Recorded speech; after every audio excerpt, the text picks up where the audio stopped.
This is Right from the Deep. I'm Karen Ball. And I'm Erin Taylor Young. And this is the podcast from writers for writers, answering the question, why am I doing this? Right. As writers, editors, and a former literary agent, we're in the deep with you, encouraging you and equipping you to find your truest story in the deep places. Get our show notes and more, including a free audio download on how to safeguard your writer's heart at rightfromthedeep.com. Hey guys, just in case you're wondering, here's what's happening at Right from the Deep. Thank you so much to our patrons on Patreon. Patreon is a platform that enables creatives to get paid. It takes time and money to put together these podcasts and pay for the hosting and all those kinds of things. So our patrons on Patreon truly help make this podcast possible. You can find out more information about being a patron at Patreon, patreon.com/Right from the Deep. Yes, and thank you so much to our August sponsor of the month, Bobby Optigraph. Yay, Bobby! You can find out more about another important cause that she sponsors at friendsofrenacer.com. That's friends of, and then Renacer, RENACER.com. This is a wonderful ministry, you guys. It's a ministry of presence, of praying and visiting and listening and encouraging and helping financially the orphaned children in Honduras. I just love that notion. If you ever wanted to meet Miss Erin Taylor Young in person, head yourself to the Florida Christian Writers Conference, which takes place October 20 through 24 this year. It's in Leesburg, Florida, and she will be there. Yes, I will be representing Wild Heart Books. I'm super excited about it. That's a Christian publisher of historical romance, and I'll be taking pitches and appointments for them. And also, I'm going to teach a session on, did God really ask you to write? It's surprising, but lots of writers ask that question. So head on over to the Florida Christian Writers Conference. We'll have a link in the show notes for more information. And another exciting thing is that we have a sponsorship from the Novel Marketing Podcast with host Thomas Umstadt Jr. And I love this guy, you guys. Novel Marketing is the longest running book marketing podcast in the world. And we don't take a sponsorship like this lightly. We agree to it because we know Thomas and we trust Thomas, and his podcast is full of a ton of great information and advice. And not only does he talk about book promotion and marketing, but he also covers various aspects of the business. For example, one of his recent episodes, which we'll link to in the show notes, was An Author's Guide to LLCs. Now, that's something many writers have questions about. And if you don't, you probably should, because it's important to be knowledgeable and wise in all aspects of the writing industry.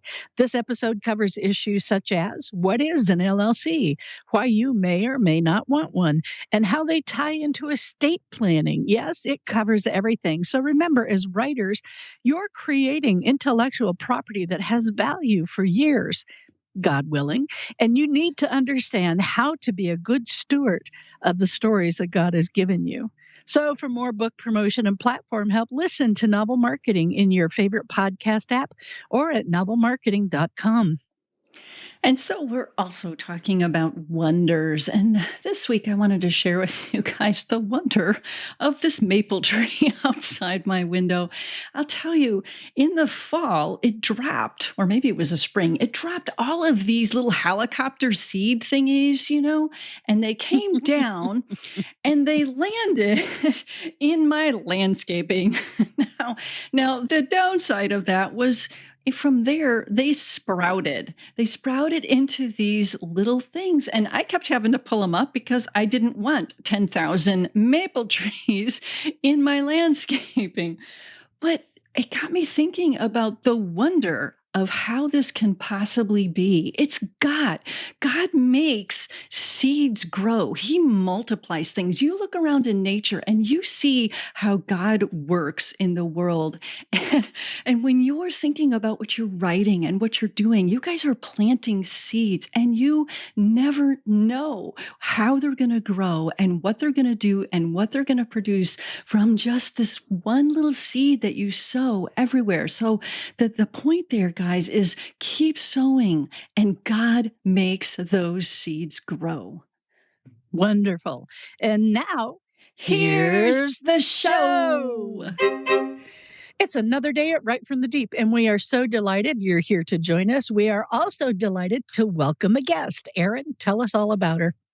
Her name is Laurel Thomas, and she is a dear friend of mine. Laurel Thomas is a former high school English teacher who loves words and their power to convey remarkable stories. She's written for inspirational magazines, including Guidepost and Mysterious Ways, as well as she's ghostwritten nonfiction. How about that? And her debut novel, River's Call, was published by Wild Rose Press. She's also a writer's coach, a chaplain to the Oklahoma State Bureau of Investigation. How about that? Wow. And she's a general administrator for the conferences and writing intensive of Write Well, Sell Well and WriterCon 2020 in Oklahoma City. And guess what? Aside from all of that, though, Laurel is one of the sweetest, most gentle spirited women I have ever met. I'm telling you, her love for Jesus and for others, it just actually radiates out of her whenever you get like within 5 feet of her. It's like this wave.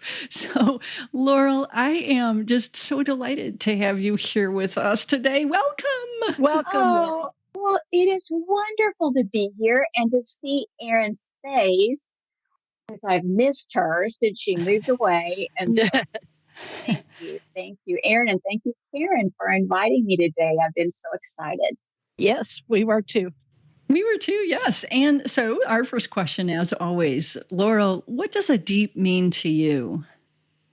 Oh, for years and years, I wrote nonfiction and loved nonfiction. And what I would do was I would in the morning when I'd have a quiet time, the Lord would show me something special. And so when I first started writing, I thought, I think I'll just practice blogging. So I would take those little mini revelations and I would apply them to real life and get them down on the blog. And basically, that's how I started really getting my writing out there.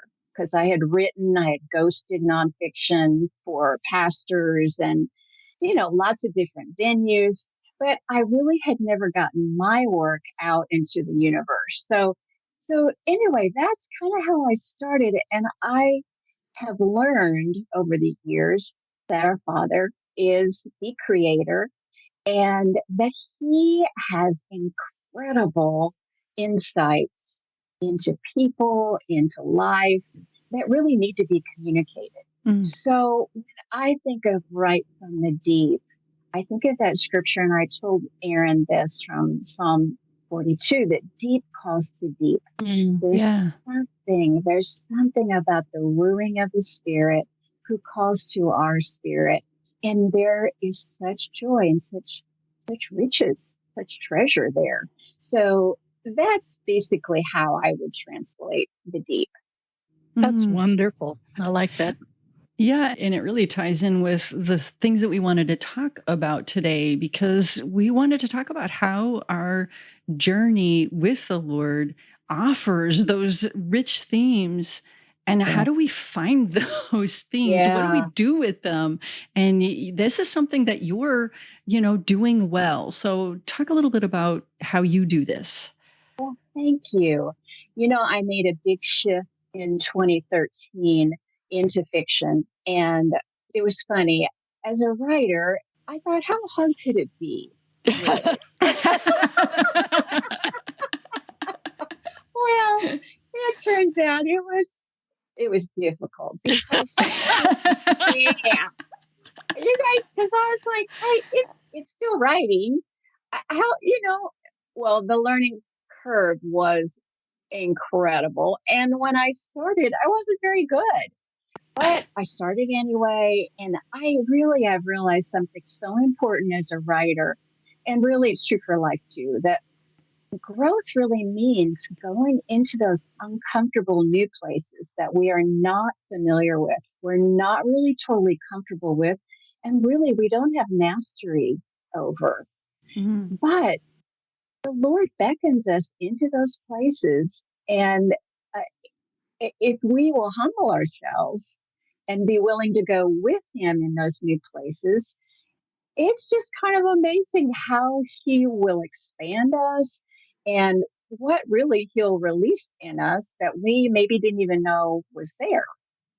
Mm, Does that make yeah. sense? Yeah, it It does. And that's what I really love about God. When He draws us into this task of writing, we come usually, I don't think I've known any writers in all the years I've been in publishing who've come into this task and said, I can do this, and didn't have a sense of what the heck am I doing? And yet what I love about it is that God knows where we're at every stage. And at every stage he draws us deeper, not just into him, but into our own selves, into understanding who we are and why we are and what it is that motivates us and what it is that stirs us. I remember a lot of years ago, I loved to read romance novels, but reading the Bible wasn't all that appealing to me. So I actually prayed for God to give me a love and a desire for reading scripture. And when I went to read scripture next, there was such excitement inside of me. And the words were living water that came into me and refreshed me and gave me new insights. And that was my first step into the deep with Jesus. And then that informed the writing and the work that I did. So, yes, it makes absolute sense. I love also what you said about going into a place that's uncomfortable, which we don't want to go into. Obviously, I mean, we know we're not good at it. We have no control over it. And the only way for us to do that is to be humble, and humility is the key. It just reminded me of, the Israelites wandering through the desert. And why did God give them manna like over and over and over again? And it says in Deuteronomy 8:16 and 17, by the way, Deuteronomy, one of my favorite places to find verses because they're Yeah. so good. So it says Yeah. this: in the wilderness, he fed you manna, which your fathers did not know, that he might humble you and that he might test you Yes. to do good for you in the Yes. end. Otherwise, you may say in your heart, my power and the strength of my hand made me this wealth. And I love that because if we're not humble, we're not acknowledging that it's God who's doing the work. It's God Amen. who's getting the glory. So that's my favorite keyword there. I love that. And of course, it's true for probably any career that we really feel called to. I mean, there is a certain amount of equipping, and I had to learn the craft of storytelling.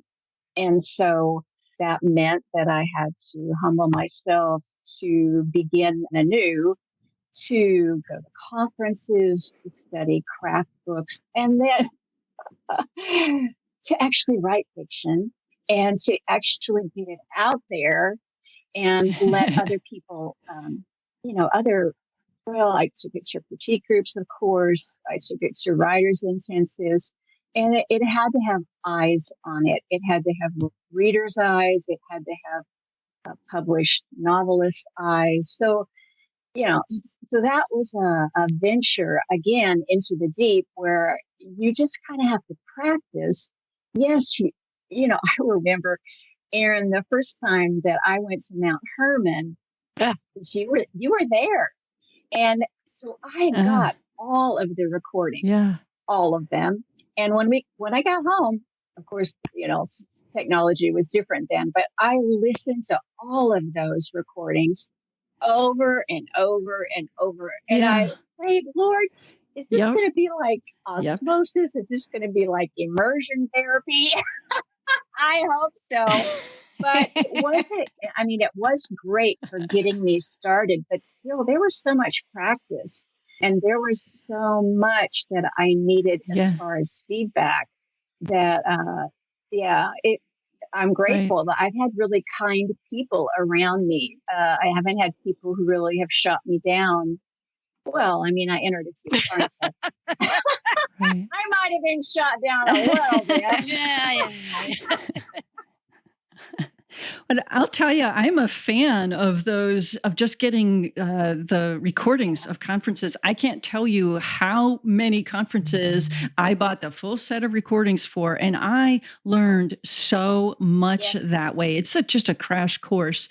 But let's circle back to, talking about how our journeys with the Lord give us, rich themes for writing. You probably have some examples or stories from your own life where Oh, you've you've done I that. do. This is one of my favorite things, Erin. So I get so excited. You know, years ago, I had a dream, and my husband and I were in the dream. We're living in a mountain chateau, and we had a whole bunch of children around us. And okay, so that's not totally, well, yes, it was pretty unlikely. We have never visited a mountain chateau. But anyway, so all of these children. So when I woke up, I was like, Lord, it was such a vivid dream. And I had a sense that the children were in danger and that the reason they were there was because we were supposed to protect them. So I started researching Hmm. about hidden children, and sure enough, I got all kinds of information about Jewish children who were sent away during the Holocaust for their own protection because the Nazis considered them useless eaters. They Hmm. were the less than the least. So anyway, so I was like, oh, this is amazing. And I tried to create a story from that dream about these children who are hidden away in a mountain chateau. But really, that was just, it was setting it in World War II was just too much. I couldn't get a handle for it. And so I put it on the shelf for a long time. Right. And one morning I was thinking about the Magi, and I had studied the Magi, and I had studied what the Old Testament calls cities of refuge. Mm. And it was interesting. Both of those Mm. concepts were so let me just go back real quickly to cities of refuge. So the cities of refuge were put in place early on, and they were fascinating because the path to a city of refuge had to be lined out very clearly. And those refuge cities were built in white limestone, and they were placed on top of a mountain so that if anyone was accused of manslaughter, Mm. that they could run to that city of refuge and they would get a fair trial at the city of refuge if they made it. If they Hmm. didn't make it, there was a blood avenger, usually a family member, and this was manslaughter, of course. So if they didn't make it to the city, then a blood avenger could kill them legally Mm. for that manslaughter, whether it, Wow. and of course, this was accidental. Anyway, the long and the short of it was, I thought, wouldn't it be fun to write kind of a fantasy about a city of refuge? And who would the Hmm. the enemy attack? But maybe magi children, and magi children who were Hmm. gifted in ways that would impact their world in a way that really was supernatural, but was supernaturally natural. So, as I had done a little bit of research on the Magi, I found out that Daniel was actually the chief of the Magi during his time with the kings, Huh. right? When he was worked with, I think, four or five Right. different kings. But anyway, so the Magi kind of got this. I don't know. That's a bad reputation, but really they were known kind of in our culture, our Christian culture, as magicians or occultists. But that's Mm. not really what Hmm. they were, Right. especially during Daniel's time. They influencers of culture, Right. and they were spiritual counselors to kings. So they were known for supernatural Hmm. wisdom. And so when we see the wise men coming to meet the new King Jesus, you know, It these makes sense. magi they were not occultists. They were learned, wise men who came from a different culture, but who were recognized as counselors to kings. So the fact that they came to see Jesus is very significant. And so, okay, this is convoluted, but I'm just showing you how a story kind of arrived out and evolved out of two things the Lord showed me, which were the cities of refuge and also the information about the Magi. It's funny. I've talked with a lot of writers over the years, and I've heard a lot of stories where they say, God showed me this X number of years ago, and I just didn't know what it was for, so I just tucked it away. And then at some point down the road, it's as though that thing just hits them again. And because of the current circumstances or what they've learned since then in their relationship with the Lord, suddenly it's so clear to them, and they build this whole story, fiction or nonfiction, around what they learned in that. And I think that's, one of the things that we learn from this is that we need to be focused on what God is telling us. We need to be focused on what he's speaking to our own hearts and why, and what we're learning about him, not so much focused on getting published, but focused on growing in him. And then when he gives us the tasks that he does, whether it's writing or whatever creative endeavor it might be, we're prepared to go in, and he enlightens us so that we can enlighten others. I love that about him. Yes. Right. And I like what you're saying, Karen, because we can get so focused on what's happening external. We can get so focused on goals and so focused on, finishing the book. And we forget to pay attention to what's happening inside us, our own internal journey, and how much we in our relationship with God and what he teaches us, how much of that we can put in the story. And instead we're just like, oh, I gotta, all these, I don't even have time to spend time with God today. Sorry, and it's just No, like, exactly. that's not, that's Exactly. not gonna make it work. The other thing I like, Laurel, too, is that you did not hold that vision, that dream as sacred in, I can never change it. It must be, a mountain chateau and all of these children. I love how you held that loosely, how you were like, you know what? That's just sort of an ingredient in my crock pot, and it's going to simmer.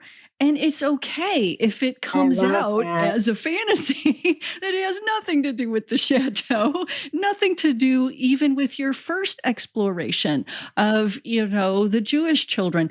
It's just that whole transformation. You were so free and willing to let that transform.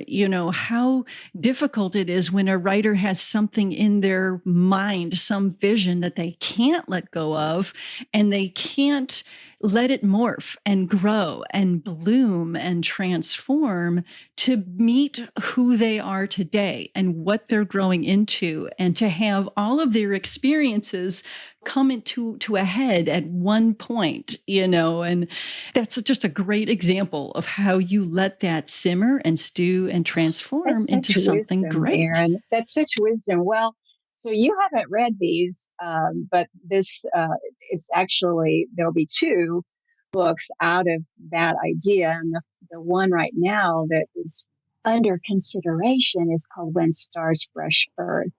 And so, isn't that a great?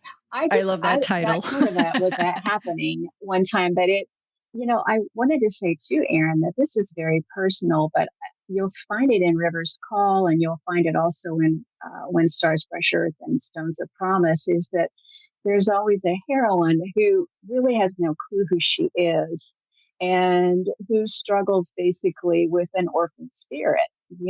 Just that not being able to connect, Mm, not recognizing love when love is all around her.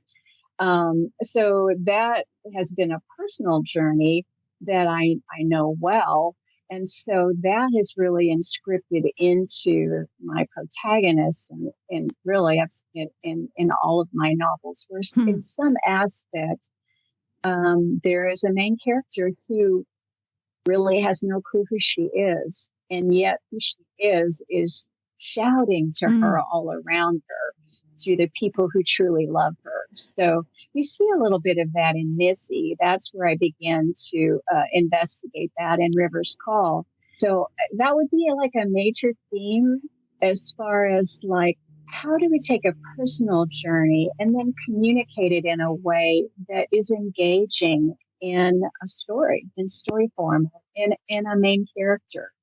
yeah. So it's been interesting. Yeah. Well, Laura, believe it or not, our time is That's almost up. cool. So, as you think about all the things we've talked about and you think about those who are listening to this podcast, do you have any final words of wisdom or encouragement for them? I would say trust that the creator who created you loves to create through you. Mm, And the journey of creating through words, I have a scripture real quickly that I read this morning, and it's in Psalm 33:9 in the Passion Translation. And it says, He Mm, breathed words and worlds were created. mm, I just thought, oh mm. my goodness, Yeah, some thoughts from God are so big. But, you know, I think that yeah. in a way, what I see, Karen, is that I would love to understand and to really communicate to other writers that the bigness of God can be imparted into a craft. And it's kind of a dance and it's kind of a Mm, playground and it's kind of a discovery that is so delightful that if as Aaron said earlier, we'll take the pressure of pride out and the pressure of ego out, it becomes this really delightful journey with the Lord that is rich and that blesses other people. So it doesn't get any better than that. yeah, that's a win-win. Thank you so much, Exactly. Laurel. You're welcome. You're It's been welcome. Thank it's you. been wonderful to have you here with us. Thanks, Laura. Thank you so much. I enjoyed talking to both of you. Indeed. Thank you, Laurel. Thanks for joining us today. You can find previous episodes and more resources at writefromthedeep.com. And I bet you know someone who needs this podcast, so please share it with them. So until next time, Embrace the deep. your writing and your life will never be the same.